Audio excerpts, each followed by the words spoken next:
Here's the problem that we want to work on. The desired output rate for this problem is 195 parts or units per 8-hour shift. And we don't have the precedence diagram, but instead we have this table. So this table shows the task here, A, B, C, D, E, F, G, H, I, J, and the processing time of these tasks on the second column, and the immediate predecessors of this task on the third column.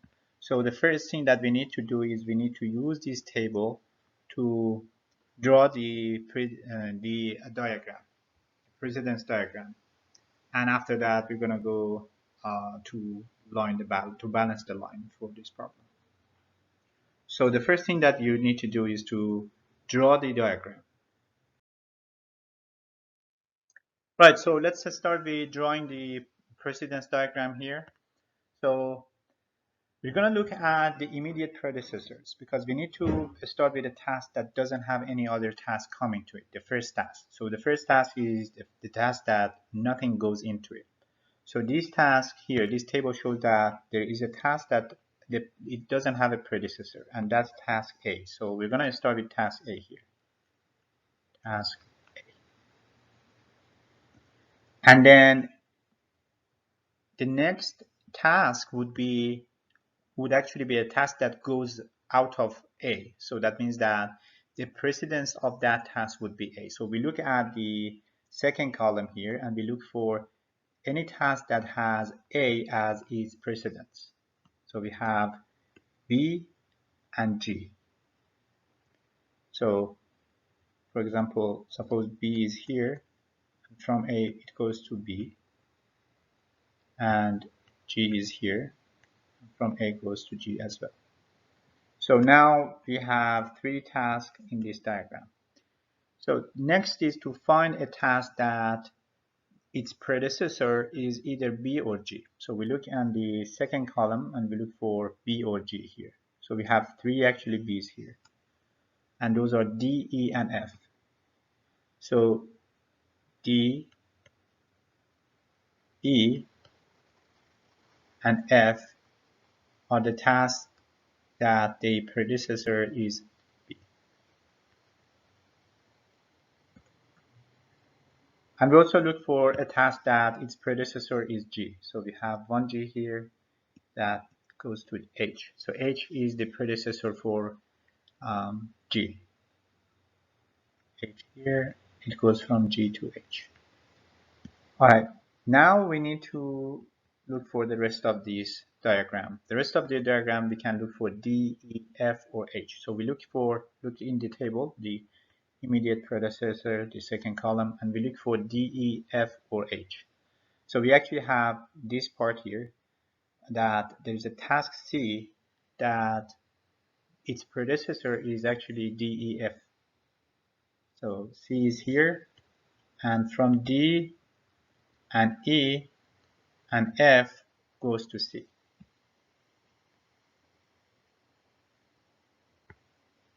We also look for H. What task goes from H to that task? So H is here. That means that this task I, its predecessor is H. So I is here. From H it goes to I. Now we have two actually tasks here. We have I and we have C. So we look in the second column of this table for C and I. So we have C and I both actually here, and it goes to J. So J is here, and from C and I, it goes to J. All right. So if you look at this table, the second column, there is no task in the second column that has immediate predecessor as J. That means that J doesn't go to anything else. So that means that J is the end point here. So this is our precedence diagram. Well, this is a clear and well-drawn precedence diagram of this problem. Before we start with the assignment or line balancing, we need to have the basic computation, initial computation here. First is the production rate. The production rate as actually is given, or the production rate is 195 units or parts per 8-hour shifts. Or we can actually do this in minutes and seconds as well. So it would be 195 units per 480 minutes shift, or even in seconds as well. Next is the cycle time. To compute the cycle time, CT, is actually equal to 1 over the output rate, so 1 over R. And that would be 8-hour shift divided by 195 units.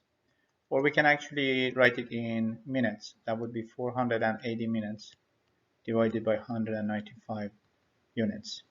Or we can actually write it in seconds as well.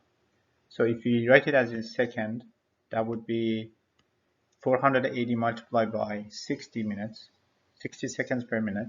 There are 480 minutes and there are 60 seconds in minute. So if you want to write this in second, it would be 28,800. That divided by 195 would give us a cycle time of 147.69 seconds. And we can actually round this up to 148 seconds.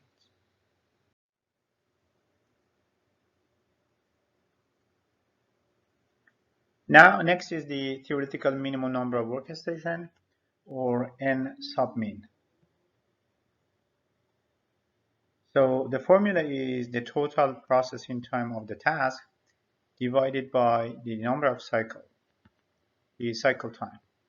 And that would be 720 seconds per unit divided by 148 seconds, which is our cycle time. And that would be equal to 4.86. But we cannot have 4.86 workstation. So we need to round this up to 5. So the number of workstation is actually 5. The theoretical minimum number of workstation is 5.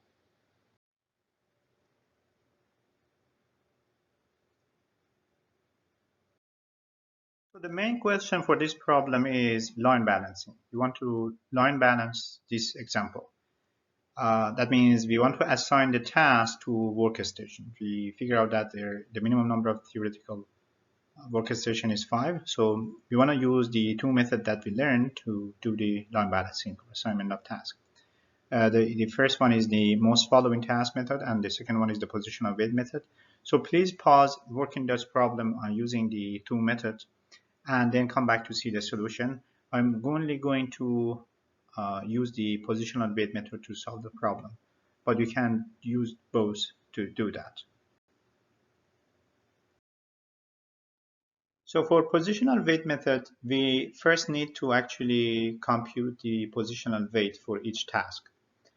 For example, for task B, that would be 80 plus 25 plus 20 plus 15 plus 30 plus 115. So we need to create a table and compute the positional weight for every task here. So the positional weight for these task elements are shown in this table. For A is 720, for B is 285, and they are ranked in the order of the lowering order of their positional weight, as you see here. Let's now use the positional weight method to assign these tasks to workstations. We already computed the minimum theoretical number of workstation is 5. So we have 5 workstations in this table, and we computed the cycle time as 148 seconds. So each workstation has a maximum of 148 seconds available to it. So when we assign tasks, we cannot assign load of works more than 148 cumulatively. So we start with workstation 1. We have 148 seconds available. The candidate tasks are those eligible tasks that would actually fit here based on the processing time and time left here. So based on the precedence diagram here, the only task that we can actually start with is actually task A. We cannot start with any other task because of the precedence diagram. So the candidate task is A, and we're going to assign it because it would fit because it has 40 seconds. And the remaining time would be 148 seconds here minus the 40 seconds of processing time for task A, which would be 108 seconds left. So we start with 108 seconds at after we assign task A to workstation 1. So we're going to assign task A to workstation 1. I'm going to cross it out. Now, what are the eligible tasks? Now we have two tasks eligible here, B and G. But we only have 108 seconds left at workstation 1. And G would require more than 120 seconds. So we cannot really consider G as a candidate here. So B would be candidate. B is candidate, and we're going to assign B here, and it would fit because it would require 80 seconds. The time remaining would be 108 minus 80, which is 28 seconds. So we have 28 seconds here left. 28. And after we assigned task B to workstation 1, there are three other tasks here eligible. B is not cannot be candidate because it won't fit. But D, E, and F, all of them, they have a process time less than 28, so all of them are actually can be candidate here. So D, E, and F are candidates. Between these, D has 170 positional weight, E has 165, and F has 160. So D has the greatest positional weight, and we're going to assign D to workstation 1. And we're going to update the remaining time. The time remaining would be 28 minus 25, the processing time of D, that would be 3 seconds. And since there is no other task that would fit in 3 seconds, we're going to have to close the workstation 1. And 3 seconds would be the idle time here. So we're going to open workstation 2, and we have already assigned task D to workstation 1. So task workstation 2 has 148 seconds available. The eligible tasks are E, F, and F and G. 3. E, F, and G. Between these, E has 165 positional weight, F has 160, and G has 510. So G has the greater positional weight. So we're going to assign G to workstation 2, and G would require 120 second processing time. So when we update the time remaining would be 148 minus 120, which is 28 seconds. So we're going to left with 28 seconds of processing time at workstation 2.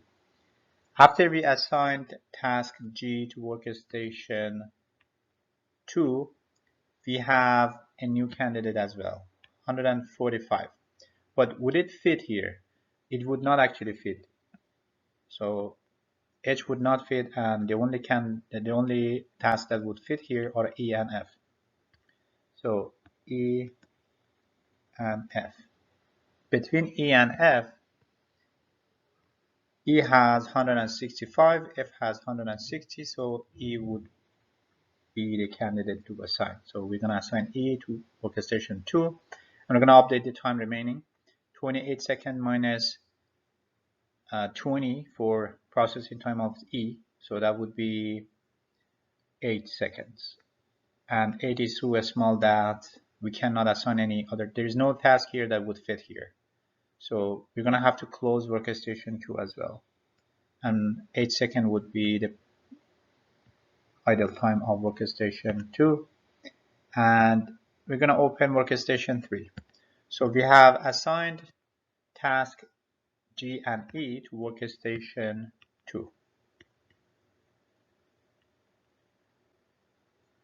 So we have 148 seconds at workstation 3. And the candidate here, the eligible tasks are F and H. So between F and H, both of them actually would fit. So F and H. F has 160, H has 390. So H is the one that we're going to assign it with greater positional weight. And 148 seconds to update the time remaining. 148 minus 145, that's 3 seconds. So 3 seconds is too small to consider any other task to assign to. So we're going to have to close workstation 3 as well, and with 3 seconds of idle time. So we have assigned H to workstation 3. So we're going to open workstation 4. It has 148 seconds. The eligible tasks right now, we have F and I. Both of them would fit, so both of them would be candidate here, F and I. Which one should we assign? F has 160, I has 245, so I would be the one that we're going to assign it to workstation 4. And we need to update the time remaining. 148 minus 130 would be 18. So we're going to left with 18 seconds here. 18 seconds. So we assign I to workstation 4. Now we have only one candidate actually. That's F. J is not a candidate here or eligible because C has not been assigned. C, the precedence, is not assigned. So the only candidate here is actually F. F would require 15, so it would fit here. So we're going to assign F. And when we update, the time remaining would be 18 left here minus 15, the processing time of F, which would be 3. So 3 is too little to consider any other task to assign to workstation 4. So we're going to close workstation 4 and we're going to set the idle time to 3 for workstation 4. And we're going to open workstation 5. So we have assigned task 4 also to workstation 4, task F to workstation 4, and now we have only again one candidate here, C. G is not a candidate or eligible because of the precedence diagram, because C has to be assigned first. So C is a candidate and C is going to be the one who assigned, and the time that C takes is 30, and the remaining time for workstation 5 would be 148 minus 30, which is 118. 118. So we have assigned task C to workstation 5, and there's only one task left here, J, which would require 115, which would fit here. It has less processing time than the remaining time, so we're going to assign it to workstation 5, and we're going to update the remaining time, which would be 3. So workstation 5 also will be closed with 3 seconds of idle time. So the table is complete and our algorithm or method actually is done. And we have assigned all the tasks to the 5 workstation. Here is the table with typed out numbers, cleaner and easier to see. This table shows the output and the results of the line balancing using the method that we have. It shows that task A, B, and D are assigned to workstation 1. A, B, and D are assigned to workstation 1. And task G and E are assigned to workstation 2. Task H is assigned to workstation 3. task I and F are assigned to workstation 4.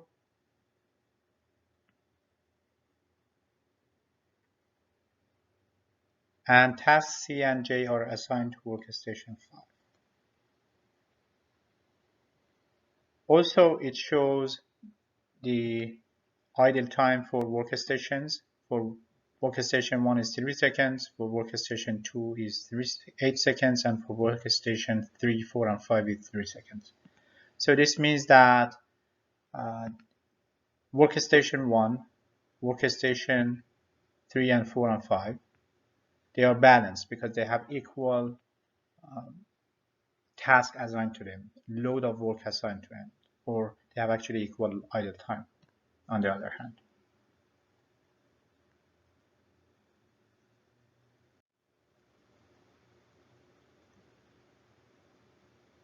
Next, let's actually compute the measures of efficiency here and also percentage of idle time. So the percentage of idle time is already computed here. We have the percentage of idle time for each workstation. We can also compute the percentage of idle time for the whole system here. So the efficiency is, the definition of efficiency is the summation of uh, processing time of task divided by the number of workstation, which is 5, multiplied by the cycle time, which is 148 seconds. So the summation of process time is 720. 720 divided by 5 multiplied by 148 is 97.3%. So that means the balance delay is only 2.7 seconds. If you actually subtract 97.3 out of 100, you get 2.7%. That's the balance delay of this assignment.